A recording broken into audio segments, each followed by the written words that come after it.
ولې مو دې غونډه کې د ګډون پریکړه وکړه؟ له دې غونډې چې لسګونه تنه افغانې ښځې پکې راټولې شوي د څه تمې لرئ؟ ښه مننه. زه په حقیقت کې د افغانستان لپاره د ښځو په بورډ کې یم، هغه سازمان چې د څو ورځې د ښځو د دې ناستې کوربهتوب کوي. زه دلته د افغانستان د ښځو د ملاتړ لپاره راغلی یم. دا کانفرانس د افغان ښځو غږ د اوچتولو لپاره دی. د نړۍ له ګوټ ګوټ ښځې راټولوي. په حقیقت کې د افغانستان په ګډون ځینې چې کولی شي راشي او په دې اړه خبرې وکړي چې دوی څنګه پرمخ ځي، دوی څنګه کولی شي په داسې شرایطو کې مخ ته ولاړ شي چې طالبان په زیاتېدونکي توګه د دوی حقونه تر پښو لاندې کوي. د دوی د زده کړې کار د هېواد بېلابېلو سیمو ته د سفر او اندا چې له کوره بهر د دوی د غږ د اورېدو مخه هم نیولې ده. دوی له ډیرو ننګونو سره مخ دي او د دې توان نه لري چې په افغانستان کې د نن سره راټول شي. نو دا یو فرصت دی چې د آرام ساه واخلي، یو بل سره خبرې وکړي او د راتلونکي په پلانونو بحث وکړي. پرون مو دغه ودونو د ګډونوال خبرې واوریدي چې د افغان میرمنو ملاتړ کوي، لکه امریکا، انګلستان، هسپانیا، سویس، البانیا ډیر سخاوت کړي چې دا ناستې په تهران ښار کې د افغان میرمنو لپاره ترتیب کړي ده. Women to meet and to host the women of Afghanistan here in Tirana. As you say, like some women لکه تاسو چې څنګه وویل ځینې ښځې له افغانستان راغلي، نو په ټوله کې د زده کړو او کار د حقونو لاړخه تاسو د افغانو ښځو ژوند څنګه ارزوئ؟ For women regarding their education and work. So what we see in Afghanistan today هغه څه چې موږ نن په افغانستان کې وینو د جنسیتي تاوتریخوالي داسې یوه کچه ده چې موږ په څو کلونو کې د نړۍ په بل هیڅ هېواد کې نه دی لیدلی. دا چې نجونې نشي کولای ثانوي زده کړې وکړي ټکان ورکوونکې ده. دا د نړۍ په بل هېواد کې نه پیښیږي. نو همدا اوس په افغانستان کې د ښځو او نجونو لپاره خورا بد حالت دی او زه باور لرم چې نړیواله ټولنه په ځانګړې توګه د امریکا متحده ایالات چې په تیرو 20 کلونو کې د ښځو د پیاوړتیا او د ښځو د تعلیم په برخه کې په سلهاو میلیونه ډالر پانګونه کړې ده، یو اخلاقی مکلفیت لرو چې د افغانستان د ښځو نجونو سره څه تیریږي له پامه ونه غورځول شي. موږ باید د دوی ملاتړ وکړو. موږ نشو کولای په داسې یو کړکېچن وخت کې هغوی ته شا کړو. نو وضعیت ډیر خراب دی. 3 کاله وړاندې ډیرو خلکو ویلي و چې هو طالبان به بدل شوي وي، دوی به ښځو ته اجازه ورکړي چې زده کړې وکړي، حقونه ولري. داسې شی اوس نشته. په حقیقت کې وضعیت ورځ په ورځ خرابېږي. په دې وروستیو کې طالبانو فرمان ورکړ چې ښځې باید په محضر کې خپل مخونه ښکاره نه کړي، دوی باید خپل غږ پورته نه کړي، هغوی بهر غږیدلی نشي، سندرې نشي ویلی. نو وضعیت ورځ تر بلې خرابېږي او تر څو چې نړیواله ټولنه له طالبانو سره د هغوی د کړنو په خاطر حساب کتاب ونه کړي، فکر نه کوم چې کوم تغییر دی ووینو. In the time when the Taliban implemented په داسې یو وخت کې چې طالبانو په ښځو باندې نوي بندیزونه لګولي او یو نوی قانون یې د ښځو په اړه تصویب کړی او دلته تیرانه کې ګڼې ښځې د البانیا او نورو هیوادونو په مرسته راټولې شوي. څه فکر کوئ چې دا ښځې به افغان ښځو ته د راتلونکي لار پیدا کړي او کوم رښتینی تغییر به راولي؟ They will be able to bring some real change. Well, I think it's important for the زما په اند دا د افغان ښځو لپاره مهمه ده چې په ډاګه کړي دوی څنګه غواړي نړیواله ټولنه د دوی ملاتړ وکړي. نو دا به ډیره مهمه وي چې نړیواله ټولنه د افغان میرمنو څخه یو واضح او همغږی پیغام ترلاسه کړي چې نړیواله ټولنه څنګه باید د دوی ملاتړ وکړي، ځکه چې ډېرې پیچلې مسلې شته. یوې د بشري مرستو رسول دي.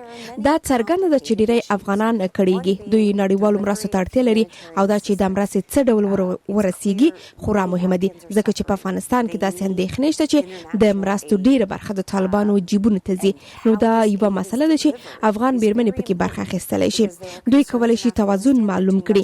موږ څنګه کولی شو د طالبانو ادارې ته له رسمیت ورکولو پرته نړیوالې ټولنې ته اجازه ورکړو چې افغانانو ته مرستې ورسوي؟ زه فکر کوم دا یوه پیچلې موضوع ده چې نړیواله ټولنه ورسره مخ ده. ښځې دې برخه کې مرسته کولی شي.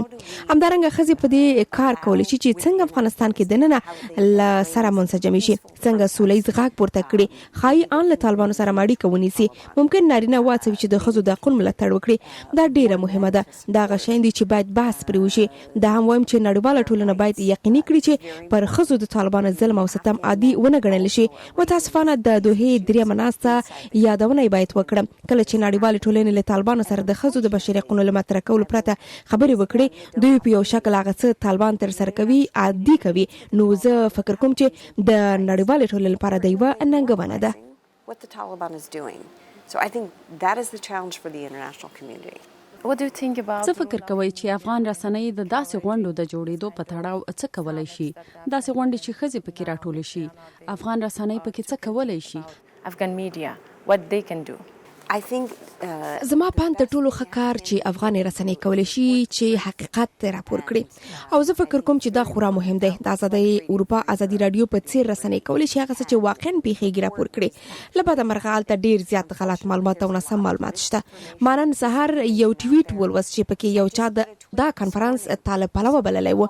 دا مطلقاً غلط دی او هیڅ معنا نه لري مګر دا غلط معلومات دي. خلک په قضیې ډول د وضعیت په اړه غلط او اغوا کوونکي معلومات خبروي. نو دا واقعا مهمه ده چې رسنۍ لا غځای حقایق راپور کړي او وایي چې واقعا هلته څه پیښیږي. نو زه فکر کوم چې دا خورا مهم وخت دی او له بده مرغه زه فکر کوم چې رسنۍ په افغانستان کې آزاد نه دي. طالبان په هر هغه څه چې رسنۍ په اړه راپور ورکوي نفوذ لري او رسنۍ نه پرېږدي هغه څه خبرې کړي چې له طالبانو انتقاد شوي وي.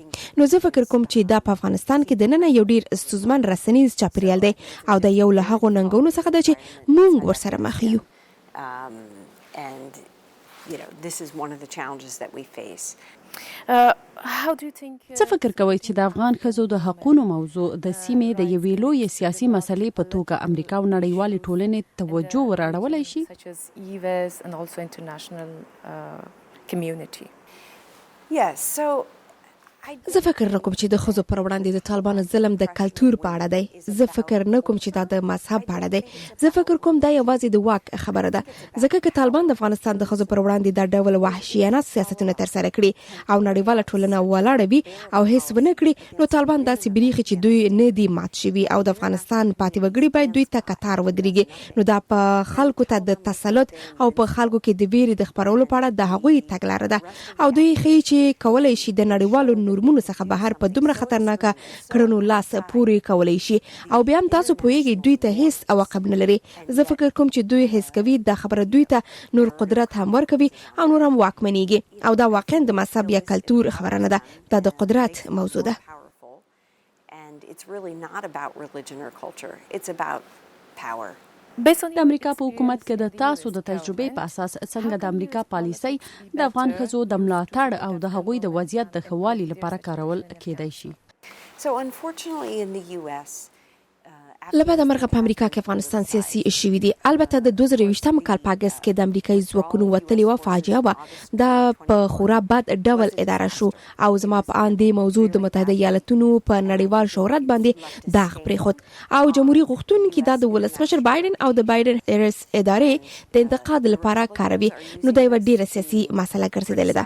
زما هیله ده چې دیموکراتان او جمهوریت غوښتونکي دواړه به په هغه څه چې افغانستان کې اوس پیښیږي متمرکز واوسي څه چې افغانستان کې پیښیږي. په افغان ښځو او نجونو ظلم او زیاتی دی.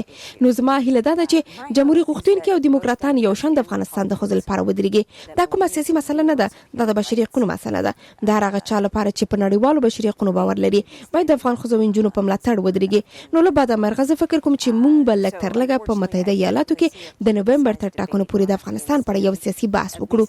خو ښایي له دې ټاکنو وروسته د امریکا په پالیسیو کې یو څه بدلون ووینو او زه فکر کوم چې دا رښتیا ده کنه. we can see some change in US policies and I think this is true the whether change دا بدلون به د افغان ښځو په ګټه وي او کنه؟ Afghan women or not? I think so. I think زه هم داسې فکر کوم. زه فکر کوم چې بدلون د افغان میرمنو د ملاتړ لپاره اړین دی. نه دا چې په هیواد کې د یو غیر معمولي وضعیت پاتې کولو کې مرسته وکړي.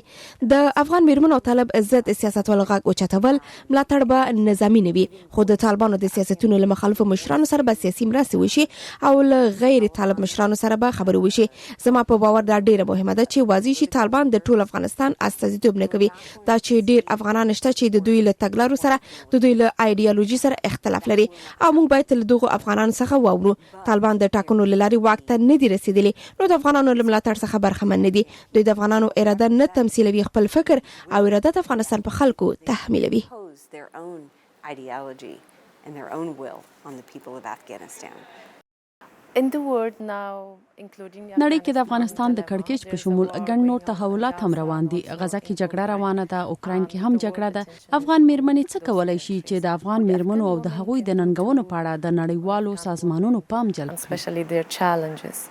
Well, I think that's true. رښتیا همداسې ده. د مګړې دوه جګړې روانې دي په اوکراین کې د روسیې یرغل او د منځني ختیځ کړکېچ. د مسلې د امریکا متحده ایالاتونو د پالیسي جوړونکو ډیر پام ځان تړولی دی. افغانستان د کافي پام نه دی چې په خصوصیت پیښیږي. همدارنګه د ترهګریزو ګواښونو په اړه هم چې رامنځته کیږي. طالبانو له القاعدې سره اړیکې نه دي پرې کړې. القاعدې په هیواد کې د خپلو روزنځایونو شمېر زیات کړی دی. په القاعدې سربیره TTP یا تحریک طالبانو پاکستان په څیر ګروپونه شته چې لا پسې خراب شوي او د پاکستان په قبایلی سیمو کې خواره دي او په افغانستان کې خپل پټنځای په پاکستان باندې بریدونه کوي. داعش خراسان ډله پراخه شوی. دا غډله د چې طالبان ورسره جګړه کوي خو دوی لا هم ورتیاوي لري او دا ورتیاوي لا زیاتې شوي. موږ ماسکو او ایران کې د داعش خراسان لوی بریدونه ولیدل. په اروپا کې د داعش غړي ونیول شول. افغانستان هم د یو تروریستي مرکز په توګه کارول کیږي. امریکا له دې وضعیت سترګې اړولې خو ګورو چې تاریخ بیا ځان تکراروي. له دې ټولو ننګونو سره او جګړې روانې دي. موږ افغانستان کې وضعیت څارو او خدای مکړه چې بیا د سپټمبر 11 کوم برید د افغانستان ونه شي. As a woman, د یوې ښځې په صفت چې له افغانو میرمنو سره کار کوي هغه افغانو ښځو ته مو پیغام څه دی چې د طالبانو د محدودیتونو په وړاندې مبارزه کوي؟ restriction and limitation. So my message would be that زما پیغام به دا وي چې دوی باید هیلې له لاس ورنه کړي. باید تعلیم ته هر چیرته چې دوی کولی شي دمه ورکړي. پټو ښوونځیو یا هر بل ځای ته چې تللی شي لاړې دي شي. نړیواله ټولنه ورسره مرسته وکړي چې دوی زده کړې وکړي.